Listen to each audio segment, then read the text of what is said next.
శుక్లాంబరధరం విష్ణుం శశివర్ణం చతుర్భుజం ప్రసన్నవదనం ధ్యాయేత్ సర్వవిఘ్నోపశాంతయే అగజానన పద్మార్కం గజానన మహార్నిశం అనేకదంతం భక్తానాం ఏకదంతోపాస్మహే.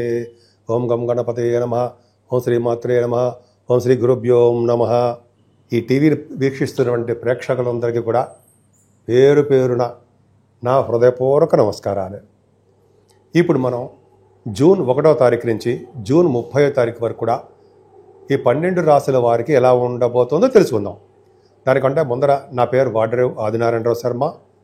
7075389589 7075389589. మీ జాతకాలు చూపించుకోవాలనుకున్నా, అదే ఏదైనా ముహూర్తాలు పెట్టించుకోవాలనుకున్నా మా ఆది ఆస్ట్రాలజీకి ఫోన్ చేయండి. నేను తప్పకుండా నేనే లిఫ్ట్ చేస్తాను ఫోను. ఒకవేళ ఇలా షూట్స్లో ఉన్నప్పుడు, అదే జాతకాలు చెప్తున్నప్పుడు నేను లిఫ్ట్ చేయలేకపోవచ్చు, వాట్సాప్ మెసేజ్ పెడితే తప్పకుండా నేను మీకు రెస్పాండ్ అవుతాను.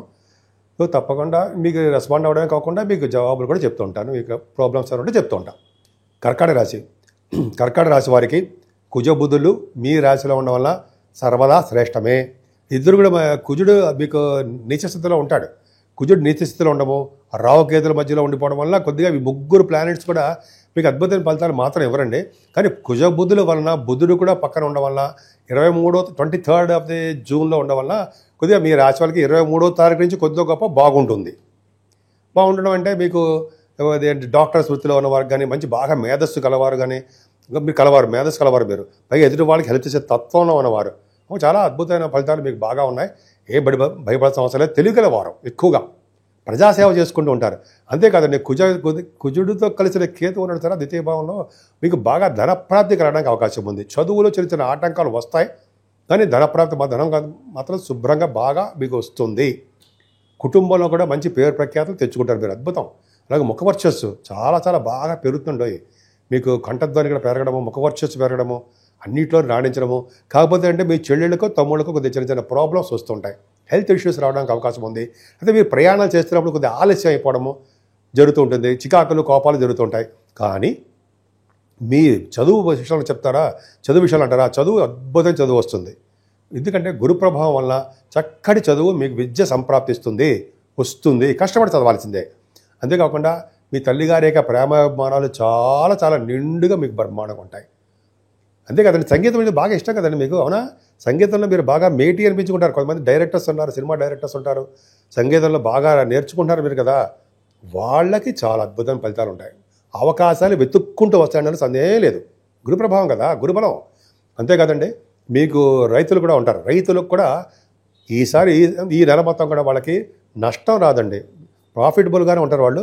పైగా వానలు కూడా బాగా పడతాయి కాబట్టి వాళ్ళకి, రైతులు కూడా ధనప్రాప్తి కలుగుతుంది. అంతేకాదండి, మీరు ఏదో గృహాలు కొనుక్కోవడమో, లేకపోతే ఆభరణాలు కొనుక్కోవడమో, బంగారు ఆభరణాలు, అయితే వాహనాలు కొనుక్కోవడం, ఏదో మొత్తానికి మీకు ఒక అవకాశం జూన్ నెలలో మాత్రం ఉంది. అంతేకాదండి, ముఖ్యంగా మీరు సంతానం విషయంలో ఏమాత్రమో ఇబ్బంది పడరు. 5th house lord 5th house చూసుకుంటాడు కదా, పుత్ర సంతాన యోగాన్ని కలిగిస్తాడు భగవంతుడు. కృష్ణుడు సుబ్రహ్మణ్యుడు కుజుడు కదా, మంచి అవకాశం ఉంటుంది. స్టాక్ మార్కెట్లో బ్రహ్మాండంగా మీరు సక్సెస్ అవుతారు. ముఖ్యంగా స్పోర్ట్స్ రంగంలో అండి, కుజుడు అంటే స్పోర్ట్సే కదా, స్పోర్ట్స్ రంగంలో ఆరితేరిపోతారు మీరు. ఎందుకంటే బాగా ఫైనాన్షియల్గా బాగా డబ్బు సంపాదించుకోవడము, స్పోర్ట్స్ రంగంలో ప్రైజెస్ సంపాదించుకోవడము, ఇవన్నీ కూడా గుర్తింపు దక్కడము, గౌరవం కూడా చెప్పుకోవచ్చు. ఇది చాలా బాగుంది. స్పోర్ట్స్ రంగంలో రాణిస్తారు, స్టాక్ మార్కెట్లో రాణిస్తారంటే చెప్పినట్టుగానే కవులుగా, అంటే రచయితలు కవులు అంటారు సరే, వాళ్ళు కూడా మీ బ్రహ్మాండంగా ఉంటారు. ఏదేమైనా ఆరోభావం అంటే గురు ప్రభావం వలన మీకు చక్కటి ఆరోగ్యవంతులుగా, ఆరోభావం అంటే ఆరోగ్యవంతులుగా ఉంటారని, శత్రుభయం లేకుండా అందరూ పరమ మిత్రులుగాను ఉంటారని, అలా చాలా అదృష్టంగా ఉంటారని మీకు చెప్పచ్చు. సేవకాజనం కూడా ఉంటారండి మీకు. కాకపోతే ఏంటంటే, మీకు 7వ భావాధిపతి అయినటువంటి శనీశ్వరుడు కూడా కర్కాటక రాశి వారికి భాగ్యంలో ఉన్నాడు. భాగ్యంలో శని మీకు మంచి చేయడానికే ఎక్కువ అవకాశాలు మీకు బ్రహ్మాండంగా ఉంటాయి. అక్కడ చెప్పుకుందాము. ఏదైనా వివాహాలు శుభకార్యాలు జరగడానికే మీ ఇంట్లో అవకాశాలు ఉన్నాయండి. కానీ అష్టమంలో ఉన్న రాహువు కాలసర్పదోషంలో కూడా ఉన్నాడు. అష్టమంలో ఉండడము, కాలసర్పదోషంలో ఉండడం వల్ల మీకు హెల్త్ ఇష్యూస్ బాగా ఉంటాయి, జాగ్రత్త చూసుకోండి. అయితే దూర బంధువులు చిన్న ప్రాబ్లమ్స్ రావడానికి అవకాశం ఉంది. కానీ ఆ రాహుకి గురుదృష్టి ఉంది, అది గొప్ప అదృష్టం అండి. అంటే ఎటువంటి పరిస్థితుల్లో, అటువంటి అనారోగ్య సమస్యలు వచ్చినా సరే మీరు భయపడాల్సిన అవసరం ఏం లేదు. మీరు అమ్మవారి పూజ చేసుకోవాలి. దుర్గా అమ్మవారికి కానీ మీకు ఏ దేవత ఇష్టమైతే ఆ దేవత, ముఖ్యంగా దుర్గా అమ్మవారు. ఎందుకంటే గురుదృష్టి ఉంది కాబట్టి ఏ ప్రాబ్లం ఉండదండి, హెల్త్ ఇష్యూస్ అనేవి రావు, చక్కగా హ్యాపీగా ఉంటారు. భాగ్యస్థానంలో శని ఉన్నాడు కదా, భాగ్యంలో శని ఉన్నాడంటే సప్తమాధిపతి అయ్యాడు. అంటే ఏంటి, జనరల్గా ఏంటంటే ఏం చెప్తా ఉంటాం మనం, భార్య కానీ భర్త గారు కానీ విదేశీ పర్యటన కానీ తీర్థయాత్రలు కానీ చేస్తారని చెప్పి ఇక జనరల్గా మనం చెప్తూ ఉంటాం. పైగా డబ్బులు ఖర్చు పెట్టేటప్పుడు కూడా చాలా జాగ్రత్తగా ఎక్కడ అవసరమో ఎక్కడ అవసరం కాదో జాగ్రత్తగా చూసి ఖర్చు పెడతారు. అలాగే శనీశ్వరుడు మీకు జలతత్వ రాశిలో మీన రాశిలో ఉన్నాడు కాబట్టి చెరువులు బావులు తవ్వించడము, అలాగే తటాకాలు అంటాం కదా, బావులు తవ్వించడం వల్ల గొప్ప అదృష్టం ఉంటాయి. అలా చేయడం వల్ల గొప్ప అద్భుతమైన ఫలితాలు ఉంటాయి. ఇంకా చెప్పాలంటే తండ్రికి సంబంధించిన వారితో ఎందుకో మీకు విభేదాలు వస్తుంటాయి, ఇష్టం ఉండదు కొన్ని సందర్భాల్లో. అది ఒక చిన్న బాబాయ్లన్నా కొంచెం చిన్న ప్రాబ్లం కొంతమందికి ఉంటుంది, అలాగ ఇష్టం ఉండదని. కానీ బట్ ఏంటంటే శనీశ్వరుడు వల్ల ఉన్నతమైన విద్య దూర ప్రాంతాలకు వెళ్తారండి మీరు. ఉన్నతమైన విద్య దూర ప్రాంతాలకు వెళ్ళడము, ముఖ్యంగా శనీశ్వరుడు భాగ్యంలో శని తీర్థయాత్రలు చేయిస్తాడు. కాశీ వంటి క్షేత్ర దర్శనాలు, శివుడి యొక్క దర్శనాలు, వెంకటేశ్వర స్వామి వారి యొక్క దర్శనాలు కూడా ఖచ్చితంగా చేయించేస్తాడు ఆయన శనీశ్వరుడు. అంతేకాకుండా దశమంలో శుక్రుడు ఎంత బాగుందండి. దశమ శుక్రుడు అంటే సినిమా రంగం వారికి చాలా బాగుంటుంది, వాళ్ళకి చాలా బాగుంటుంది. అలాగే దశమ శుక్రుడు వల్ల ప్రైవేట్ రంగ సంస్థలో ఉన్న వారికి, అలాగే సాఫ్ట్వేర్ రంగ ఉద్యోగస్తులకి, వ్యాపారస్తులందరికీ కూడా చాలా బ్యూటిఫుల్గా ఉంటుంది. ఇంకా చెప్పాలంటే ఏముందంటే రవిబుధుల లాభస్థానం లేరా, లాభస్థానం ద్వితీయాధిపతి 12th house మీకు లాభస్థానంలో ఉన్నటువంటి రవిబుధులు బ్యూటిఫుల్గా ఉన్నారండి. అంటే వేద శాస్త్రాల్లోనూ బాగా అభ్యున్నతి ఉంటుంది. అంతేకాకుండా మీరు ఫైనాన్స్ అండ్ అకౌంట్స్ సంబంధించిన విద్యలోనూ ఫైనాన్స్ రంగంలోనూ మీరు బాగా రాణిస్తారు. వ్యాపారాభివృద్ధి చాలా బాగుంటుంది. సినిమా రంగంలో కానీ ఏ వ్యాపారం చేసినా ఆ వ్యాపారంలో బాగా డబ్బులు సంపాదించుకుంటారు. అంతేకా కర్కాటక రాశి వారికి గురుడు 12వ భావంలో ఉన్నాడు కదండి. శనీశ్వరుడు ఏమో 9లోను, గురుడు 12వ భావంలో ఉంటే ఏం చెప్పుకుంటాం మనం, ఫారిన్ యోగం ఎట్టి చూసినా మీకు ఫారిన్ యోగం తప్పట్లేదు. అంటే మీ జాతకాల రీత్యా చూసుకోండి ఒకసారి కాంబినేషన్స్, ఖచ్చితంగా మీరు ఫారిన్ యోగం వెళ్తారు ఉంటుంది, విద్య రీత్యా వెళ్తారు. అది 12వ భావంలో రవిబుధులు కూడా ఉన్నారు కదా. రవిబుధులు ఉండడం వల్ల ఏమవుతుందంటే మీకు బాగా దైవ దర్శనాలు అన్నాం కదా, అవి పూజలు, అలాగే టెంపుల్స్ చూడాలు, ఇలాగా ధ్వజస్తంభాలు, ఇవన్నీ కూడా నాట్యంచడాలు పెట్టడాలు, బాగా డబ్బు ఖర్చు పెట్టేస్తుంటారు. ధనం అన్నదానానికి, ఇలాగ దైవ దర్శనానికి బాగా జరుగుతుంది. అంతేకాకుండా డబ్బులు ఖర్చు పెట్టడం ఎంత తెలుసో డబ్బులు నిల్వ చేయడం కూడా తెలుసు మీకు. ఖచ్చితంగా కర్కాటక రాశి వాళ్ళకి అంతే, చాలా తెలియని వాళ్ళు, జ్ఞాపశక్తి ఎక్కువ, అంత అద్భుతమైన ఫలితాలు ఉండి తీరతాయని సందేహలేదు. 12వ భావంలో రవి బుధ గురులు అంటే డాక్టర్స్ కూడా చాలా బాగుంటుంది కదండి. ఎక్స్పెన్సివ్గా ఉంటుంది కానీ అద్భుతంగా ఫలితాలు బ్రహ్మాండంగా ఉంటాయి.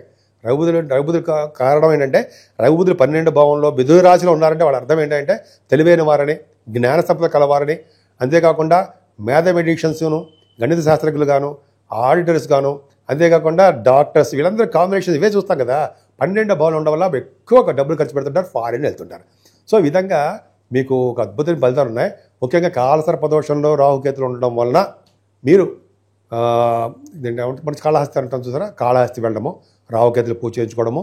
అయితే మనం దూరం వెళ్ళాం, నేనైతే వెళ్ళాను. బట్ ఏం చేద్దాం, మన ఊళ్ళోనే రాహుకేతు సంబంధించిన పూజలు ఖచ్చితంగా చేయించుకోవాలండి. అంతేకాకుండా కర్కాటక రాశి వాళ్ళకి రాహు ప్రభావం ఎక్కువ ఉంది కాబట్టి అమ్మవారి పూజలు కూడా బాగా మీరు చేసుకోవడం వల్ల ఒక అద్భుతమైన ఫలితాలు ఉంటాయి. పైగా 14వ తారీఖున సంకటహర చతుర్థి వినాయకుడి పూజ చేసుకోవడం వల్ల, సుబ్రహ్మణ్యేశ్వర స్వామి ఆరాధన చేసుకోవడం వల్ల మంచి ఫలితాలు ఉండి తీరుతాయి. జూన్ నెల మొత్తం కూడా 3 గ్రహాల ప్రభావం ఉంది. ఒకటి శనీశ్వరుడు ప్రభావం మీనరాశిలో ఉండడం, నీటి వలన గండాలు, అలాగే ఫైర్ సంబంధించిన వ్యవహారాలు ఉండము, పిడుగుల వలన గండాలు ఉంటాయి. అలాగే రాహుకేతుల మధ్యలో కాలసర్పదోషంలో ఉండిపోయాయి, సవ్యకాల సర్పదోషంలో ఉండిపోయాయి. అంటే ఈ 3 గ్రహాల మధ్యలో మిగతా గ్రహాలన్నీ కూడా ఉండిపోవడం వలన 12 రాశుల వాళ్ళకి అనుకున్నంత శుభఫలితాలు రాలేకపోతుంటాయి. కాబట్టి మనం రాహుకేతులకు సంబంధించినటువంటి పూజలు చేసుకోవడము, మెయిన్ కాళహస్తి వెళ్ళాలండి. వెళ్ళలేకపోతే మన ఊళ్ళోనే చేసుకుందాం రాహుకేతుల పూజలు. అమ్మవారు మెయిన్ కనకదుర్గ అమ్మవారిని పూజించిన వారికి, గణపతి ఆరాధన చేసేవారికి ఖచ్చితంగా రాహుకేతులలో వచ్చే దోషాలు తగ్గుతాయి. ముఖ్యంగా చాలామంది చెప్తారు కదా, కలియుగంలో అమ్మవారు గౌరీ అండ్ వినాయక, అంటే కలియుగంలో గౌరీదేవుని అంటే అమ్మవారిని, అలాగే వినాయకుడిని పూజించాలి అంటాం కదా. మనం ఖచ్చితంగా కలియుగంలో పూజించాల్సిందే. ఎంతమంది దేవుడిని పూజించినా సరే వినాయకుడిని, అమ్మవారిని పూజ చేయకపోతే ఫలితం ఉండదు కలియుగంలో. గుర్తుపెట్టుకోండి, నేను చెప్పేది కాదండి, శాస్త్రం చెప్తాను, అదొకటి చేయించాలి. అలాగే శనీశ్వరుడికి తైలాభిషేకాలు బాగా చేసుకోవాలండి. చేసుకోవడం వల్ల మీకు బాగా కలిసి వస్తుంది. ముఖ్యంగా ఆంజనేయ స్వామి వారిని, వెంకటేశ్వర స్వామికి దీపారాధన చేయడం, అఖండ దీపారాధన ధ్వజస్తంభం దగ్గర శనివారం. అలాగే శివుడికి అభిషేకాలు చేసుకుంటే సకల దోషాల పరిహారం అవుతాయి. ముఖ్యంగా 14వ తారీఖుని సంకటహర చతుర్థి అని వస్తుంది. ఆ రోజుని వినాయకుడిని గరిగితో పూజించిన వారికి సకల శుభాలు, 12 రాసుల వారికి కూడా శుభాలు జరుగుతాయి. అంతేకాదండి 23వ తారీఖున మాస శివరాత్రి ప్రదోష కాలంలో, అంటే ఈవినింగ్ టైంలో స్వామివారికి అభిషేకాలు చేయించుకున్నా, అది పూజ చేయించుకున్నా మీ గోత్రనామాలతోటి 12 రాసుల వాళ్ళకి శుభఫలితాలే దక్కుతాయి. అంతేకాకుండా 30వ తారీఖు స్కంద పంచమి అని వస్తుందండి. అంతేకాకుండా ఈ నెల నుంచి గురుమూఢమి కూడా ఉంది. అది కొద్దిగా మంచి ముహూర్తాలు ఏమి ఉండవు. సరే, ముఖ్యం 30వ తారీఖు మాత్రం స్కంద పంచమి వస్తుంది కాబట్టి సుబ్రహ్మణ్యేశ్వర స్వామిని అత్యంత బాగా పూజించాలి కాబట్టి సుబ్రహ్మణ్య స్వామిని పూజ చేసుకుంటే మంచిది. సో ఈ విధంగా మీకు ఇష్టమైన దేవుడు ఎవరు అని ఉంటే ఆ దేవుడికి పూజించండి. మరింత శుభఫలితాలు వచ్చి తీర్థంలో ఏమాత్రం సందేహం లేదు. మీకు సంపూర్ణమైన ఆయురారోగ్యాలతో ఉండాలని, అష్టైశ్వర్యాలతో ఉండాలని నేను మనస్ఫూర్తిగా కోరుకుంటున్నాను.